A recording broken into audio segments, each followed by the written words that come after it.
The search of the world beneath the ocean and deep inside the earth has uncovered a string of puzzles about vanished societies, old objects, and tales that have never been shared. This is a trip that links memories, questions all we think we know about human history, and pushes people to keep hunting for answers to the riddles that still rest quietly under the sea and in the center of the planet. So, buckle up as we plunge into today's enigma.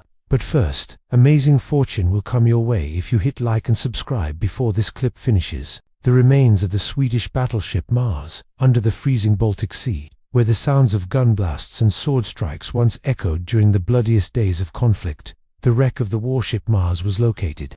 After over 400 years resting concealed beneath the waves, Mars used to be the jewel of the Swedish Navy in the middle 1500s. It stood out for its massive scale and unequaled strength when measured against any other fighting ship of its time. Yet in 1564, the destiny of this craft shifted forever as it plunged to the seabed, along with its whole crew, in a savage sea clash between Sweden and the Allied fleets of Denmark and Poland. When the present-day search party first neared the wreckage, it seemed as though they were walking into a time capsule carried back to one of the saddest events in northern European past. Under the frigid water, the rotting timber boards of Mars still rested where they fell, as though quietly telling the account of a ruthless fight. Inside the body of the ship, the silver coins that once made up a piece of the Swedish royal wealth still shone beneath the divers' lamps, spread among countless human bones. These were clear signs of the disaster that took place on the day the vessel sank. Plunging further into the ruins, researchers found a stash of precious relics, from old arms and money to the everyday items of the sailors. But what struck them most deeply was the view of human skeletons still lying tangled on the timber deck, mute in the chilly, thick air. It is thought that as many as 800 individuals stay here for good, turning Mars into one of the biggest shared graves ever uncovered on the ocean bottom.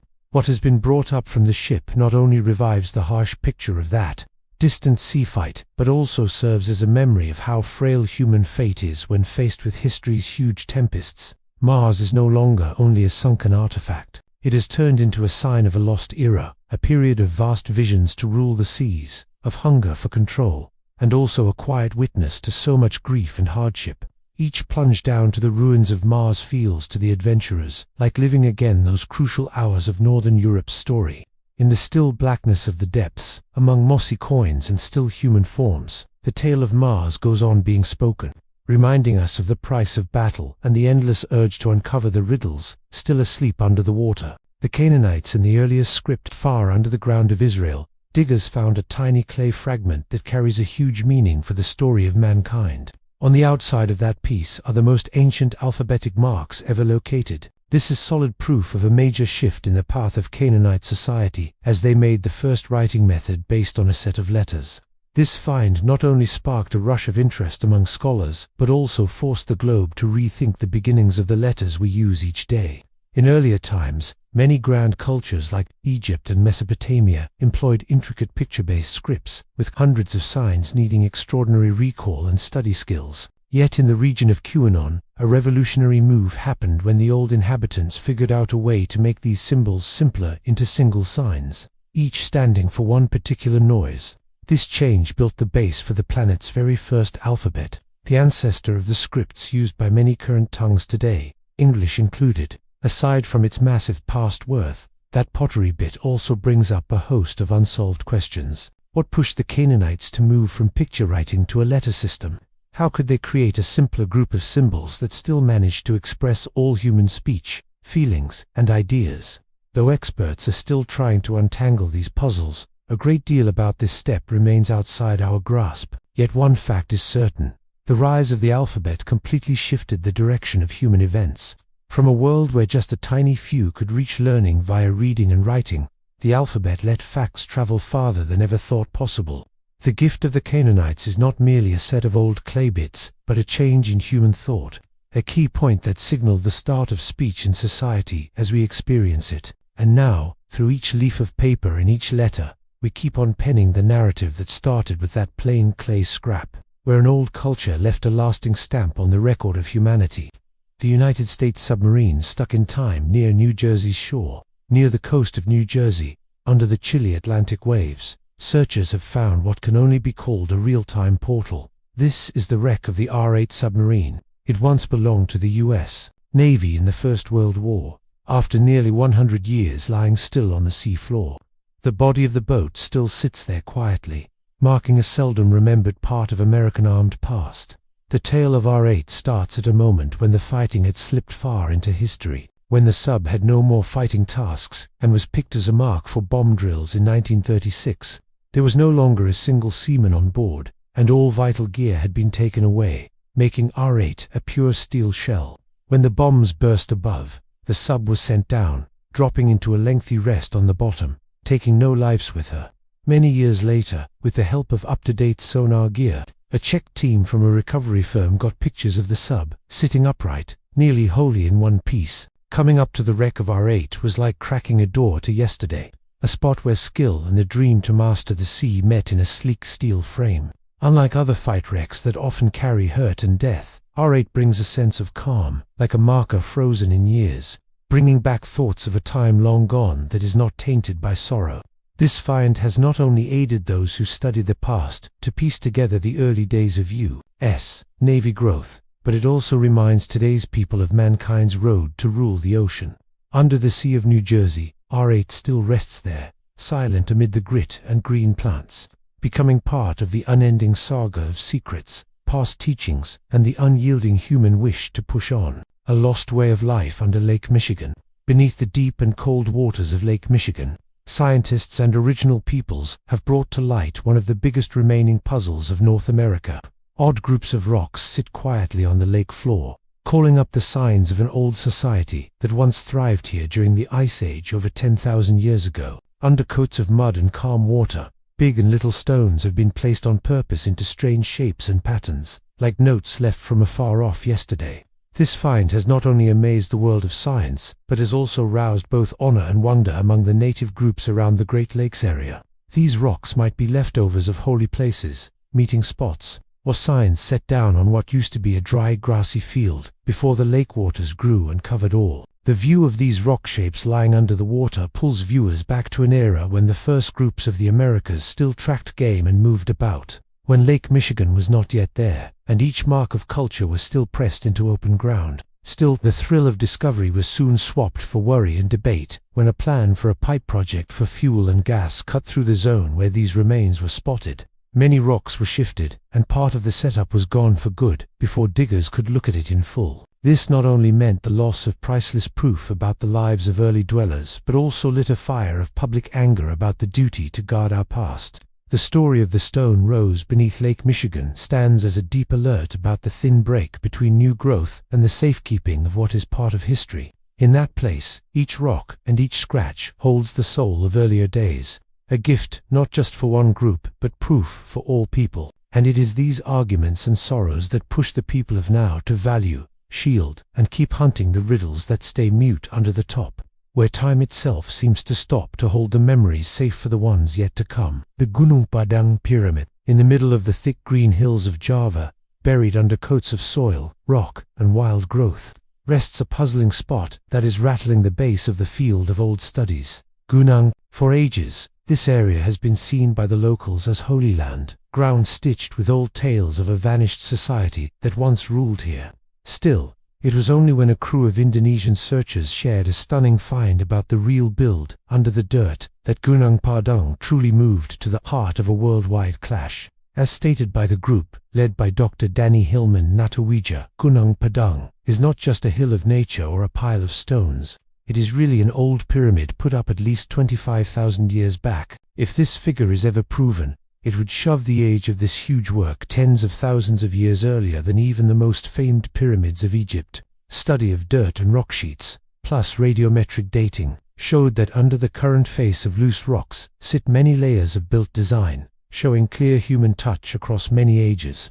This find not only brings up big queries about what early humans could do, but straight up fights every usual thought about the rise of human groups. Did there used to be a high-level people with building ways far past what we ever pictured, one that grew and then faded, leaving signs now buried under the dust of years? Or is this idea a wrong step, where nature's dirt and rock, by pure luck, made shapes that seem planned? Even with that, Gunung Padang quickly met strong pushback from many old-world experts around the planet. Most pros feel the facts are not solid enough, saying the shape could just be a work of nature or a spot changed again and again over thousands of years. Even top science papers have cast doubt on the trust in the age tests and the study steps themselves. Still, despite the never-stopping row, Gunung Padang calmly keeps pulling in scientists, lone searchers, and thousands of keen guests each year. The many sheets of columnar basalt, the hidden stone stairs, and the bits of old wreckage still hold secrets none have solved, until the time when the truth about the age and use of Gunung Padang is at last shown. This spot will stay a big question, making people rethink their own path and keep feeding the hope of finding a far-past way past the edges of set history. The find of bombs, old arms, and boat bits in England's flooded pits. Under the chilly water of England's sunken quarries, swimmers and past diggers have found a stash of puzzles that shine a light on army past, trade, and daily living across many ages. Buried under layers of muddy stone, these finds are way more than dead bits. They show a bright yesterday, a period when trade boats, harsh fights, and plain moments once filled these seas. At a pit in Cornwall, two divers who first went out to hunt for lost stuff, by chance, found a stash of bombs and old weapons. Among their haul were air tubes and water lines from the last century, plus thousands of whole blasting caps packed away in plain rough sacks. On top of that, they came across the remains of a granite build, the mark of a plant or shop that once helped the local mining folk. This find made the dive crew call the cops and bomb teams right away, since these blasting bits still held true risk, keeping their harmful force even after many years under the sea. The finds did not stop there. Sea pass teams also dug up several boat wrecks, including a Dutch trade ship named Schiedam, which was once taken by sea robbers and turned into a weapons hauler before it went down near the English coast in 1684. Among the rotting wood and rusty guns, divers found 2 iron hand bombs still stuffed with powder inside. These finds are straight proof of the heated fights and the always near shade of war in the lives of folks from that age. These bombs are seen as some of the earliest burst arms ever used by English troops, and they stand as strong signs of the progress in old fighting tech. Also, the picking up of daily goods, clayware tools, and lost build stuff from under the water all helps paint a clear scene of trade and daily life around the old port towns. At times, with just a rotted log or a rusted blade, past experts can piece back the full growth of local skills, the flow of items, and the trade links reaching from Europe to North Africa.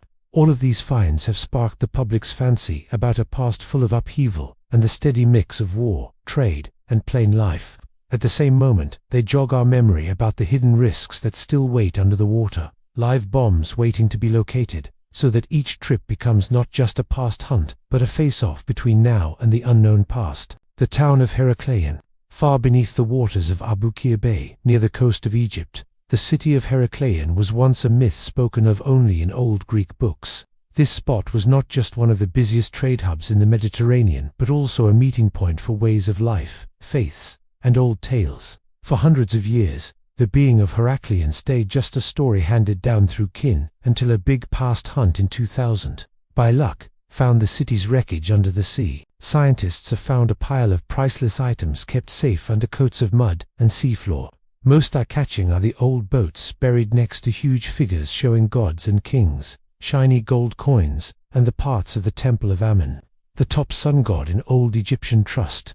The whole town has turned into a huge wet museum, keeping hold the feel of wealth and greatness from a time long gone. Still, one big query stays. What made Heracleion, a town once viewed as the sign of plenty, fade under the sea? Many past and ground studies hint that the town may have gone through a set of non-stop nature blows. Strong earthshakes, huge sea waves, and land dropped by bit made its base weak, leaving it open to the climbing sea. Also, past weather shifts played a part in the move of sea height, causing the land to be slowly swallowed by water.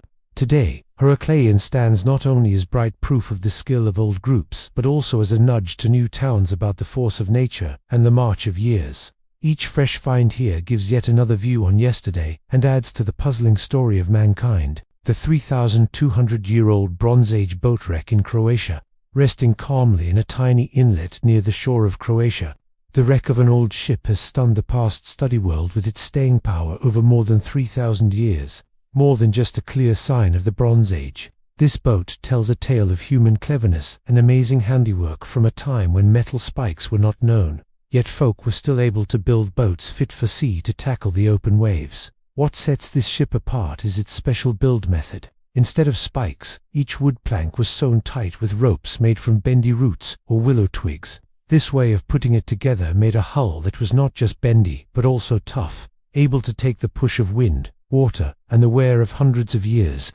It is thanks to this that, after more than 3,200 years, a good part of the hull is still in heat. His looks were wildly not the same as the norm of his day: a stretched skull, fine traits, broad hips, thin arms and legs, and very odd body signs. Many thinkers have said that Akhenaten had a rare gene flaw, while some searchers have tied him to pictures of sky visitors seen in many old groups. Or are these just normal gene shifts, plus the godlike force of an old royal house? The story of the kings, most of all Akhenaten, goes way past their touch on Egyptian past and faith, reaching into space ideas and queries about where humans came from. Some hold that if the starblend idea is right, then the kings might have been a link between people and a higher sky group, holding know-how, tools, and even belief from far-off suns. The old town of Pavlipetri, under the Greek Sea. What is most striking is that this town has a water feed and ditch setup that is both thick and smart, showing a very high skill in handling home water and waste in a town more than 4,000 years old.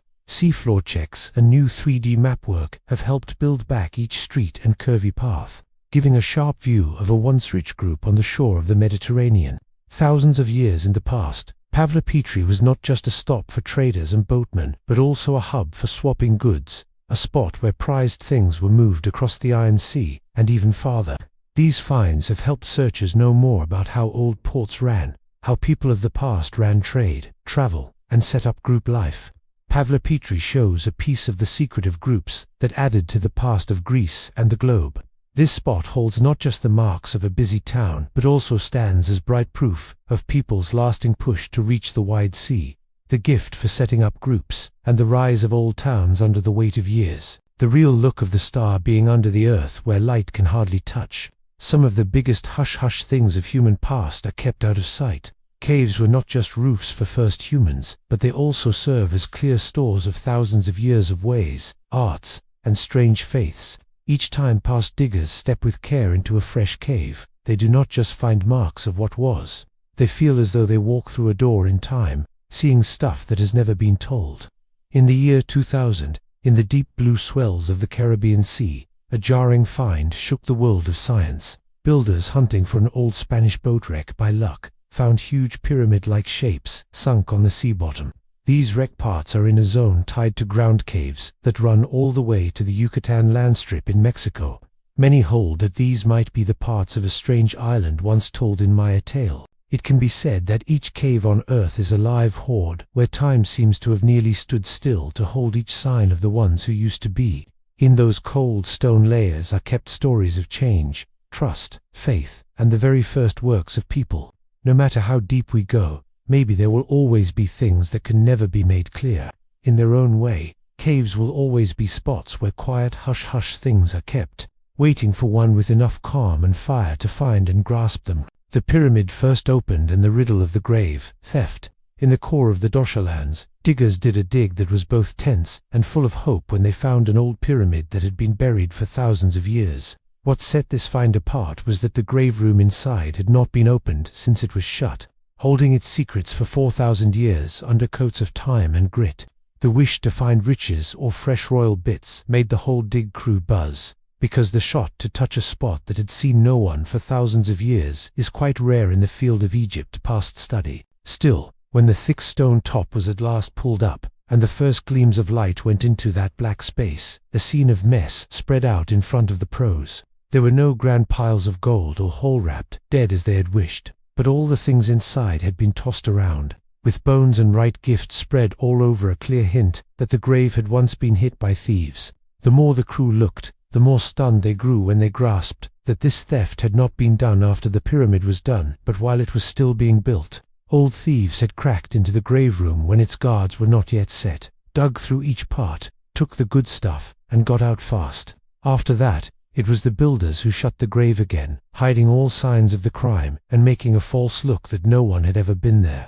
This find has shown a fresh part of the past of grave thefts in old Egypt, where even the hugest works could not get away from the want and sneaky ways of people. The tale of the Dosha pyramid works as a note that, no matter how safe under rock and sand, the hush-hush things of the kings have always been marks for hunters, both then and now, and the puzzles buried under the sands do not always stay still, waiting with calm for the time they are brought to the light. The Amazon woods. When folks think of the Amazon, most see a huge old forest where wild land rules top and where human hands have almost never gone. Still, past finds in the last few 10-year spans are bit by bit shaking up this well-known thought, giving a whole new view on the part old people played in shaping this grand world of green. Scientists have often been shocked to find, under the thick roots of the Amazon, the parts of old towns, straight paths, tricky ditch setups, and huge-shaped dirtworks. They have found earth and pyramids, old camps, and signs of millions of folk who once dwelled,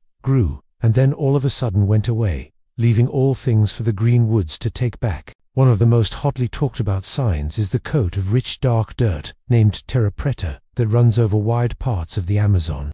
This dirt was not made by nature, but was built over hundreds of years of soil work, as old folks on plan mixed char, smashed pots, beast bones, and plant bits to make a great base for growing food. Thanks to this, the Amazon's thick plant life has been able to bloom as it does now, while at the same time covering all marks of the groups that used to be there.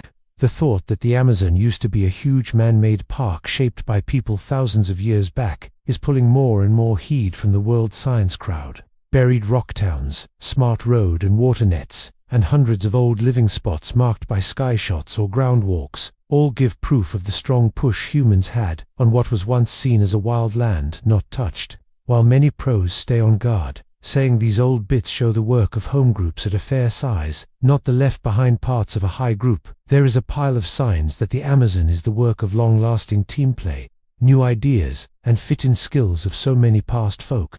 New finds about the start of the farm change have brought a whole new view to the rise of human group life. For many 10-year spans, wide-held thought said it was weather shifts or some outside jump in know-how that pushed people to move from a hunt-pick way of life to a set home and farm work. Yet a just shared study points to far more key thing: team play among people and the rise of push from group ways. Push from the group turned into a main force, making all folks pledge and put work into growing food. For if just one soul went against the good of the set, the peace of the whole bunch would break. The gains of team play not just helped make a steadier food source, but also made way for the rise of skilled trades, swap of goods, and more tricky shapes of group plan. Group fight, and the push to get ahead in the set also made folk keep finding new paths, building the base for lasting wins in group life that would stick for thousands of years. Glancing back on this growth road, it is plain that it was pushed from the group and not just weather or some outside gift of know-how that worked as the spark for people to cross the line from the first times, setting the base for the age of towns, farmlands, crafts, and the very first group systems in the past. What once looked like a test turned out to be a covered strength, nudging folk more down the path of working as one, making new things, and ruling the globe around them. The Dale of the Gold-Wrapped Dead. In 1996, a chance thing wholly shifted diggers' grasp of the Bahariya land, a green spot in the core of Egypt's sands. It all began when a donkey fell in a strange way on an old road, which led pros to find one of the biggest and most one-of-a-kind graveyards of the old world, now called the Dale of the Gold-Wrapped Dead, spread over close to 2 square miles. This graveyard is the rest spot of hundreds of wrapped dead, going back nearly 2,000 years to the time when Egypt was ruled by the Roman realm. What stands out most at this spot are the gold face covers on the wrapped dead, making the whole graveyard gleam with a shine that is fully unlike the normal shot of wrapped dead in most folks' heads. Gold was not just a sign of cash and rank, but also showed the wish for life without end, and the old Egyptians' trust in life that goes on. The fine-made face covers, paired with old looks, mixing Egypt art with Greek and Roman marks, tell a fresh tale of Wayblend about a time when Bahariya was a rich spot in this sand part. The wrapped dead in the Dale of Gold were not just kept with care, but also dressed up with cloth, gems, bands, and extras that show the good life of the old group.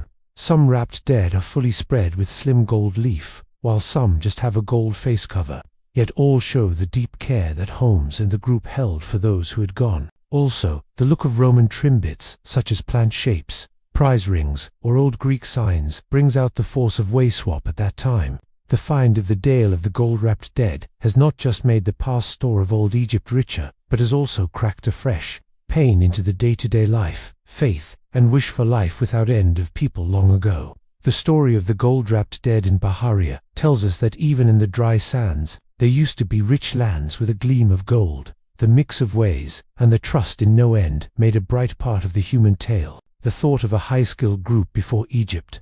One of the top puzzles of old Egypt sits not just in the tall stone tombs or strange forms, but also in a huge set of granite, basalt, and quartz works huge in heft, and made with such care that even new tech is left in awe.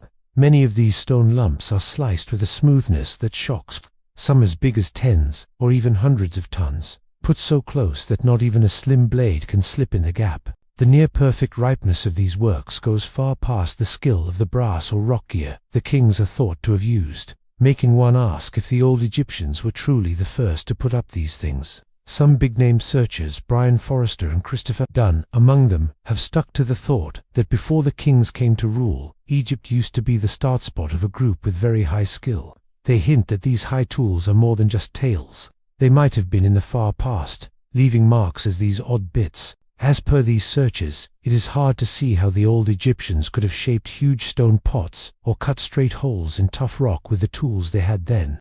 The proof for this thought is not just in the big stones and forms, but is also seen in the marks of slice, grind, and bore on rock tops. Many rock cores dug up at main spots like Karnak, Luxor, or in the graves of Saqqara, bear marks of fast, spot and bore and slice that even now's gear pros find jodra. Some rock cores even show neat smooth curl grooves, looking as though done by new-day tools, not by hand or with rough gear. All these bits have set off a hot clash on the chance of a group from before past that went way past what we now grasp, though the thought is still in doubt and end proof is not here yet. The real start of Egypt's grand works stays one of the top tests in old study.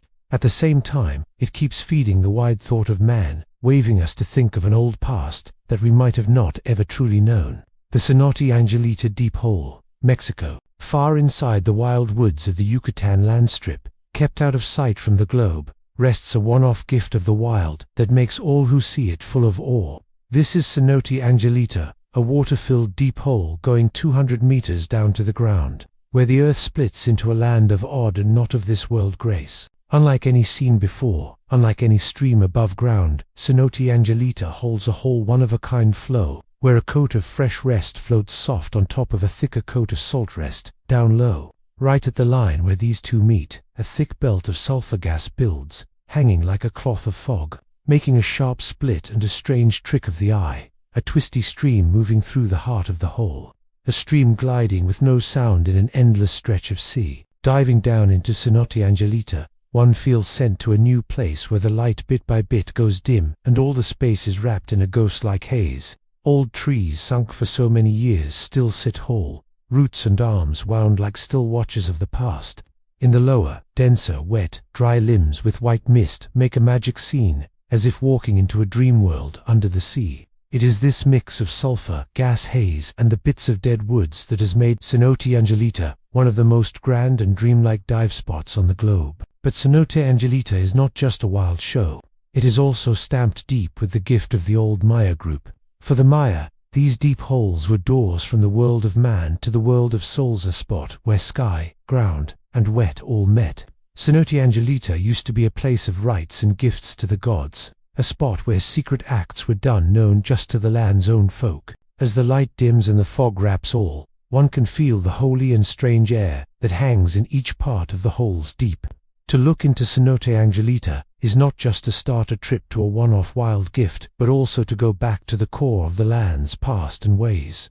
Under the calm wet, where mist curls round sunken arms, each drop down is a shot to meet the pure odd grace of the wild, and to catch the far-off calls of groups long gone. Cenote Angelita, the hidden stream in the sea, is not just a sight to see, but a sign of the tie that lasts between folk, the wild, and the past. The sunken town in India, under the sea, near the coast of India, diggers have found a spot full of secrets that could fully change our grasp of human past. Far kept down in the sea, big shapes with straight sides run over a wide part, thought to be the left-behinds of an old town that was there nearly 9,500 years back.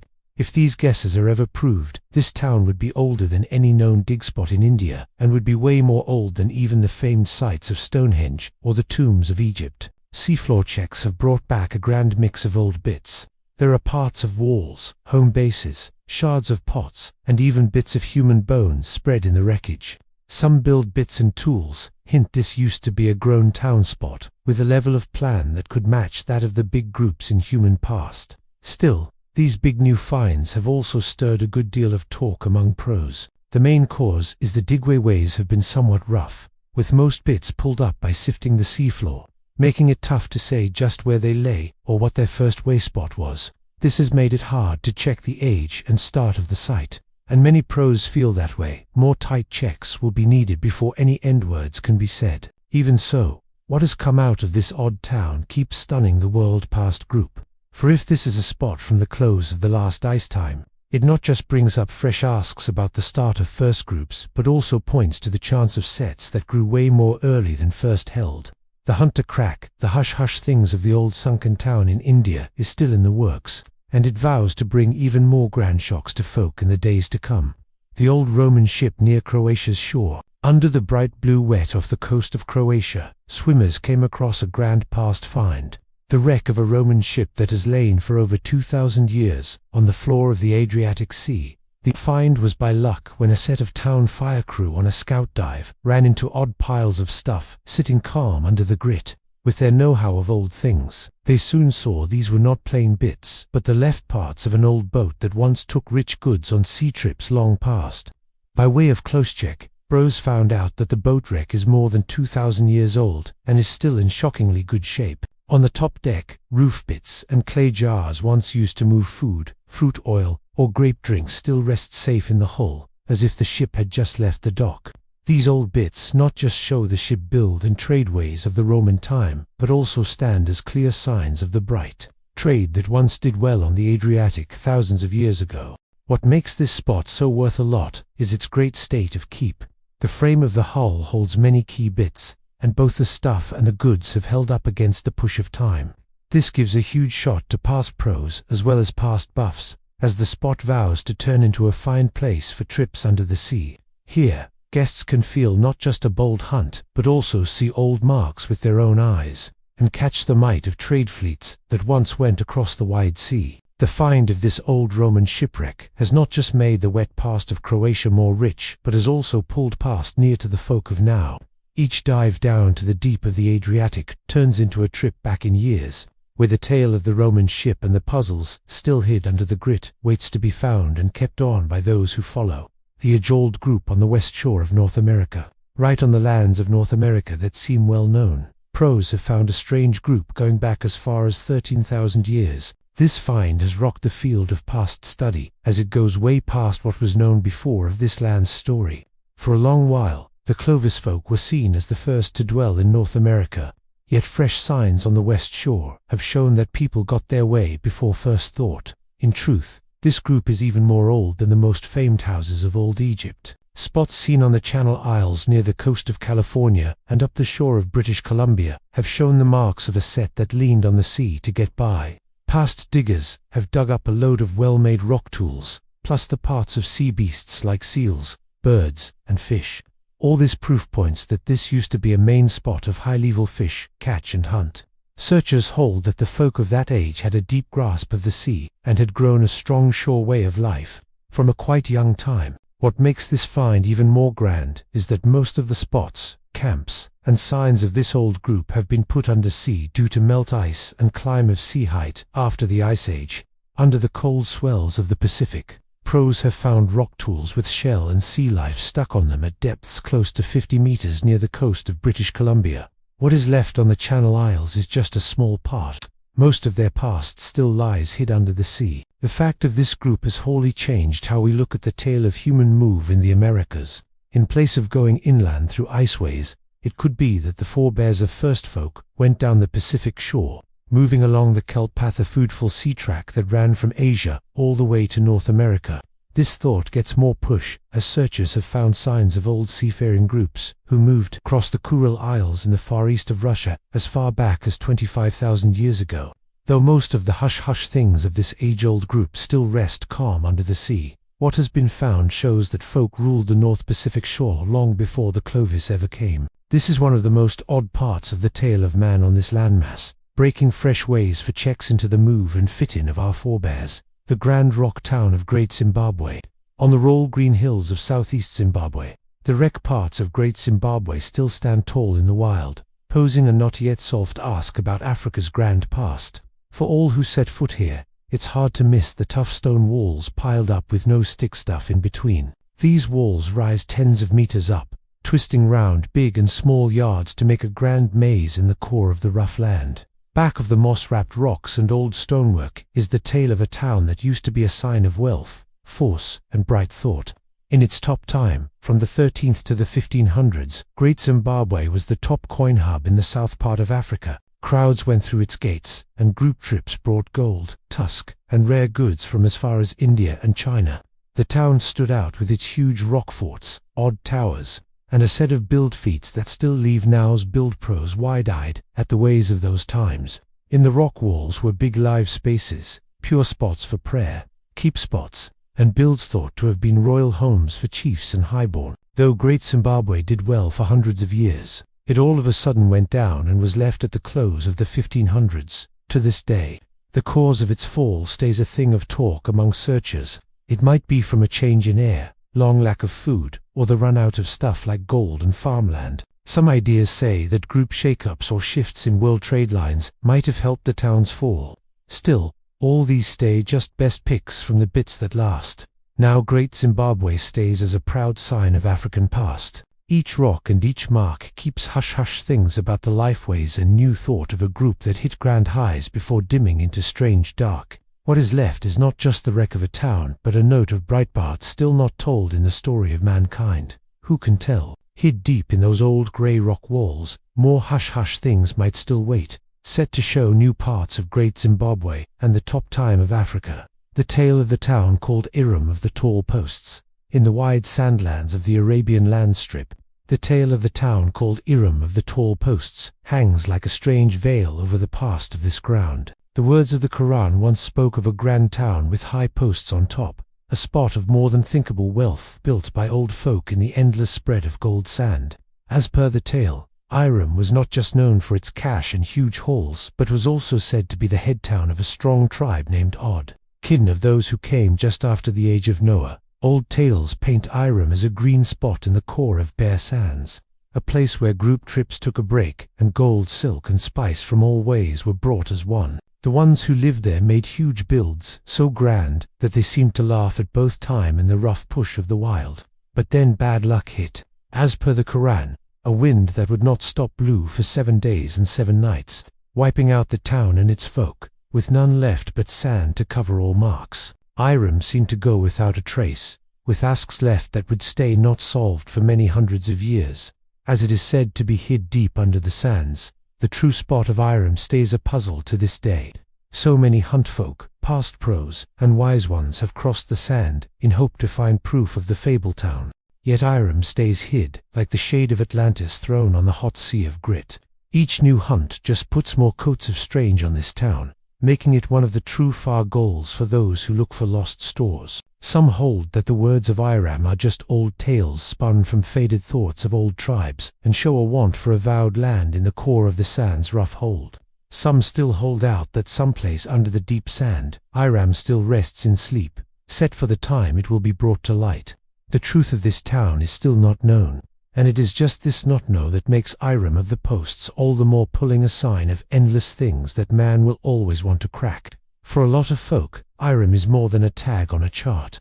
It is the dream of a lost world, a site of wonders still hid under the sand. The talk on the blood of old Egyptians, the ask of the true blood start of the old Egyptians, has long set off bright. Talk not just with past pros but all through way and group boards around the world. This thing goes way past land pride, touching on how we see one of man's most bright groups in the hunt for truths. Nowadays pros have put DNA reads to the check of old bones and wrapped dead in hopes to crack the true start of those who put up the stone tombs and left a gift that is held for many thousand years. Gene look has cracked a whole new view.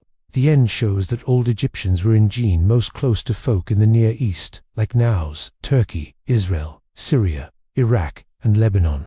This find fits with Egypt's spot, a land that used to be a crosspoint and buzz hub for old groups to meet and swap. By way of DNA proof, pros have made sure that the blood of old Egyptians holds more bits from nearby folk than from parts south of the Sahara sand zone. Yet over many hundred-year spans, most of all in the last 1,500 years, the nowadays Egypt folk has seen more gene mix with sets from mid-Africa, mostly through trade, move, and most of all the slave trade across the Sahara. Even with that, checks still show that the main gene of the Egypt folk has stayed quite the same, keeping gene flow for more than 1,000 years in spite of waves of strike and past shakes. A standout bit of this blend is Cleopatra, the last queen of old Egypt.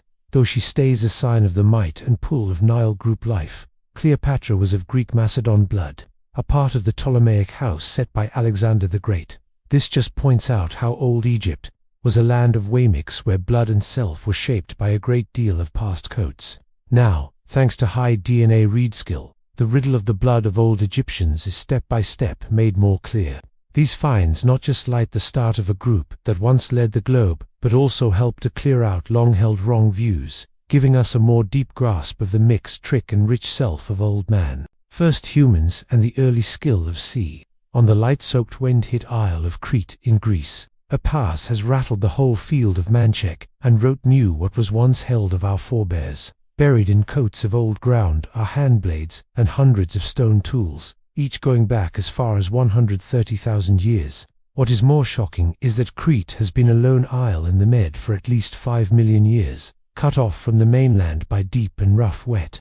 There is just no way to say why these tools are there without taking in that, from far back, folk were already building boats and going out on wide sea. This find has made us look fresh at each old thought of prehistoric move. These folk were not just bands of hunt and pick folk calmly moving on old land, they were also the world's first sea folk, bold enough to face the huge sea, going over hundreds of miles of wide wet to find fresh lands.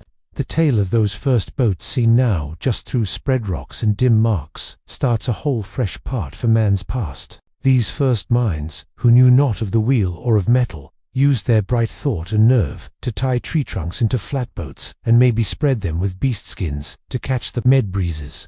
That first trip may have carried old folk from Africa across the sea, setting foot on Crete tens of thousands of years sooner than one would think could be. This find not just brings asks about how far man growth had gone in the Stone Age, but also stirs bold thoughts of a group from before past that once held great sea skill. Maybe the past has seen a first group that swapped and linked over the sea, or even a lost world group whose gift hangs on as these old tools left on Crete. From these small finds, the globe must now think anew on its view of our first forebears. They are no more just forms hiding in deep woods, but pioneers of the sea. Folk of great will who dared to set out on trips with no set end, armed with nothing but their trust in fresh skylines. And so man's past turns a fresh page, where asks about our start, skills, and endless want to find get more deep and strong than ever before. The strange beast bones on Google Earth. The story of the strange beast bones seen on Google Earth has left a lot of folks stunned and keen, as skyshots caught a weird form lying deep under the clear blue wet next to a small isle with no name. As told by the one who found it, this shape is twice as big as the isle itself, with a head that pokes up with bits like beast horns, a long twist neck, and clear rib-like forms that go down the length of the form. The sight of this so-called beast bone spread fast online, setting off a wave of guesses and thought.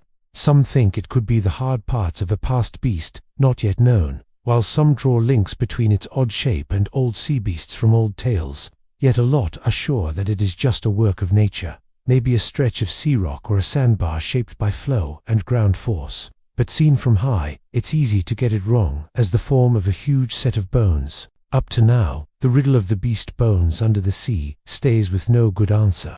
The skyshots just feed the human mind more, giving rise to new fights between what is real and what is tale. and maybe it will keep pulling in huntfolk and buffs around the world who hold out hope for a true check to crack the truth back of that strange shot. The wood Stonehenge in Denmark. In the calm farmland of Denmark, past diggers by chance found a riddle that had been buried for 4,000 years, a huge wood posting put up by old folk. This shape, now fondly called the wood Stonehenges, not just stunned those who look into things, but also cracked a whole new view on the ties between old Europe groups. The ring is made of tens of big wood posts put in a neat form round a wide clear spot with a door, like the right halls of other famed big stone spots. Though built of wood, the grand size and careful setup of this mark strongly call to mind Stonehenge in England, the strange sign of Old West group life. This find brings up a big ask. Could the old groups in Denmark have shared thoughts, or even had ties with those who built Stonehenge on the foggy British Isles? Under the top of that calm farmland, diggers also found marks of a big Bronze Age setup, with the grave of a leader, bronze bits, and a set of old things that show the life, trust, and rich rites of the first folk. These finds give more backing to the thought of a net of right and way, hubs stretching all through Europe, far bigger than once held. Each wood post put up here holds the hopes and trust of old folk, maybe to honor the sun, do farm rites, or serve as meet spots for sets to mark big days through the year. Though the true sense of Denmark's wood Stonehenge stays wrapped in the fog of time, this shape is still a bright proof of the smarts, plan skill, and rich soul life of our forebears. The site of big-scale rite marks, not just in England but in Denmark and a lot of other spots, has pushed pros to think again on the prehistory of Europe. It may be that thousands of years back, a wide group with many rite hubs once was, leaving strange marks all through the old landmass. Each fresh find, like the wood Stonehenge, is not just a dig spot, but a hint that the stories of man's start and ties still hold a lot of hush-hush things set to be cracked. Unknown human types in the tale of change. Far under coats of old limestone in South Africa, spot known as the start place of mankind, diggers have kept adding to our shot of human change. Start here. Each dig has the power to shift how we see our own past. In the last few years, a string of bone finds has left the world of science shocked. Searchers found marks of Australopithecus sediba, an old human type that was there millions of years back, and most of all, Homo naledi, a first human branch with quite odd and new traits. Before, it was widely held that smarts and new thought just showed up in human types with big heads, but the find of Homo naledi has made that thought seem less sure.